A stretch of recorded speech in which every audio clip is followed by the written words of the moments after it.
for education.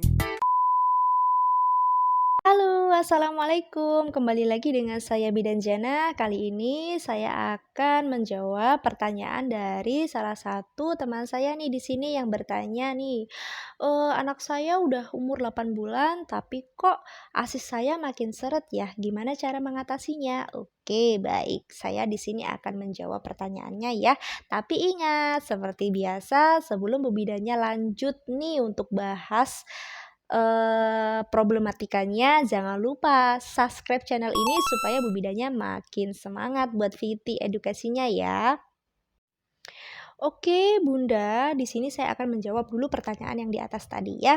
Jadi, jika anak kita memang sudah usianya di atas 6 bulan, berarti itu kan sudah masuk ke fase MPASI.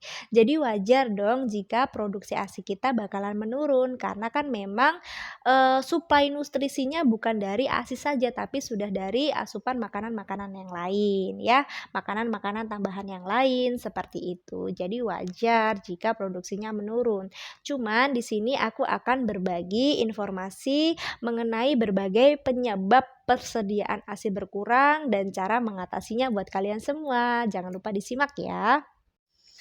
Oke guys, kita langsung masuk ke dalam materi saja ya. Untuk faktor-faktor yang dapat menyebabkan penurunan produksi ASI adalah yang pertama, perlekatan yang tidak tepat.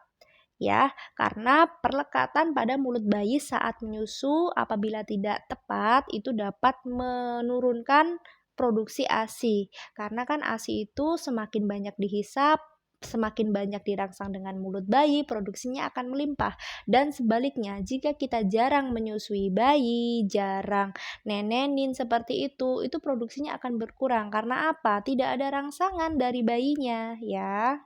Faktor yang kedua adalah kurangnya waktu menyusui atau kurangnya sering menyusui. Ya, sering menyusui bayi, sering memerah ASI itu bikin produksi ASI melimpah. Makanya kita perlu sering-sering. Kalau kitanya nggak sering nyusuin bayi, bayinya tidur kita biarin aja, nggak disusuin setiap bayi menginginkan, nggak dibangunkan bayinya setiap jadwalnya menyusu, itu produksinya akan berkurang. Ibarat pabrik. Kalau pabriknya nih masuk makanan ke suatu lumbung lah ya, terus habis itu laku, dipasok lagi seperti itu ya kan. Jadi kalau pabriknya nih memproduksi nggak habis-habis ya otomatis nggak produksi dong ya kan, seperti itu. Jadi untuk mengatasinya harus diberikan sesering mungkin ASINya kepada bayinya ya. Kalau bayinya tidur dibangunkan karena bayi baru lahir itu pasti banyaknya tidur. Makanya itu tugas kita sebagai ibu harus rutin-rutin membangunkan setiap 1-2 jam sekali atau on demand setiap bayi menginginkan. Untuk menjaga pastinya produksi ASI tetap melimpah. Faktor yang ketiga, mungkin ibu mengalami dehidrasi. Karena air itu kan susu itu kan komposisinya air ya guys. Kalau kitanya kurang minum, kitanya dehidrasi, otomatis ASINya bakal seret, bakal sedikit keluarnya ya kan? Karena air yang kita minum itu aja nggak hanya mengairi tubuh kita saja, kita harus mengeluarkan air juga buat ASI. Makanya itu kalau ibu menyusui wajib minumnya yang banyak, diperhatikan biar air susunya pun banyak. Faktor yang ketiga, terganggunya fungsi tiroid. Karena ibu menyusui yang mengalami hipotiroid atau penurunan fungsi tiroid juga beresiko mengalami penurunan produksi ASI. Karena hormon tiroid ini mempunyai peranan penting dalam proses menyusui karena menghasilkan hormon yaitu hormon oksitosin dan prolaktin. Faktor yang kelima, mungkin ibu mengkonsumsi obat-obatan atau pakai KB karena obat-obatan itu dapat berpengaruh ke dalam ASI dan alat kontrasepsi juga ada yang berpengaruh ke dalam ASI. Makanya itu, kalau kita menyusui, kita wajib hati-hati dalam memilih kedua hal tersebut ya guys. Jangan sampai salah pilih yang berakibat ASI kita jadi seret, alhasil kita tidak bisa menyusui bayi kita secara eksklusif. Dan apa yang harus kita lakukan jika produksi ASI kita menurun? Oke, di sini aku akan menjelaskan ya. Yang pertama, tetap lanjutkan proses menyusui, jangan diberhentikan. Karena itu tadi guys, kalau pabriknya itu, apa namanya, kalau kita berhenti berjualan, pabriknya akan berhenti produksi, ya kan? Karena masih ada aja nggak laku-laku nih jajanannya, ibaratnya begitu ya. Yang kedua, dengan memompa ASI. Jika Anda tidak bisa menyusui secara langsung, pastikan mengeluarkan ASI dengan cara memompa ASI. Tujuannya untuk itu. Jika apa jenenge kuwi tempatnya dikosongkan, otomatis pabriknya akan mengisi terus seperti itu ya. Yang ketiga, periksa daya rekatnya.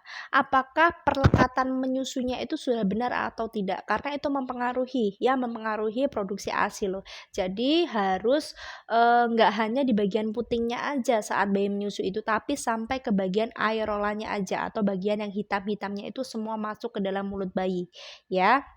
Yang keempat, hindari rokok dan juga alkohol. Wes, ibu menyusui ojo ngombe sing aneh-aneh, ojo gaya-gayaan rokok dan lain sebagainya. Ya, harus makan makanan yang bergizi, minum minuman yang sehat. Oke, biar produksi ASINya pun lancar, ASINya pun banyak. Karena itu tadi, ASI itu apa yang kita makan saat itu, bukan timbunan lemak yang ada di tubuh kita. Dan pastinya bunda-bunda sekalian harus pilih kontrasepsi yang memang khusus untuk ibu hamil, jangan yang sembarangan ya. Jadi kalau memang pakai pil KB, pilih KB yang mengandung hormon progestin, jangan yang pil kombinasi ya. Dan yang terakhir, hindari pemberian susu formula. Karena apa? Kalau bayi sudah kena susu formula, alhasil nanti dia males menyusunya. Karena apa? Kan kalau pakai dot itu ibaratnya dia nggak dikenyot aja udah ngalir duluan, udah enak dia. Tapi kalau ASI kan harus bersusah payah dulu dihisapnya supaya dia keluar ya. Jadi ibaratnya bayinya udah terlalu manja dengan dot, tiba-tiba harus menyusu. Jadi males, bingung, oh kok aku tadi enak tuh aku diem aja ngalir, tapi kok ini aku diem aja nggak ngalir, ibaratnya seperti itu ya. Jadi itu tadi hal-hal yang memang harus dilakukan bunda kalau memang asinya seret ya, harus diperhatikan bun supaya keberhasilan 6 bulan untuk eksklusif itu bisa dicapai ya. Jadi kita harus sama-sama dan bundanya juga harus jangan stres karena kalau kita stres menyusui kita itu pasti terhambat, produksinya pasti seret. Jadi harus jaga kewarasan. Bapak suaminya juga harus ikut support, keluarganya juga harus ikut support supaya tercipta lingkungan yang kondusif agar bisa menyusui secara maksimal sampai nanti 6 bulan. Oke, itu tadi materi yang dapat saya sampaikan. Mudah-mudahan dapat bermanfaat buat kalian semua. Jangan lupa tetap dukung Bu Bidannya, support Bu Bidannya dengan cara subscribe channel ini supaya Bu Bidannya makin semangat untuk bikin viti-viti edukasinya. Jangan lupa ya, yang ingin dibahas, ingin dijelaskan secara detail terkait pertanyaan-pertanyaannya, jangan lupa komen di bawah ya. Oke, saya akhiri. Wassalamualaikum warahmatullahi wabarakatuh. Bye-bye.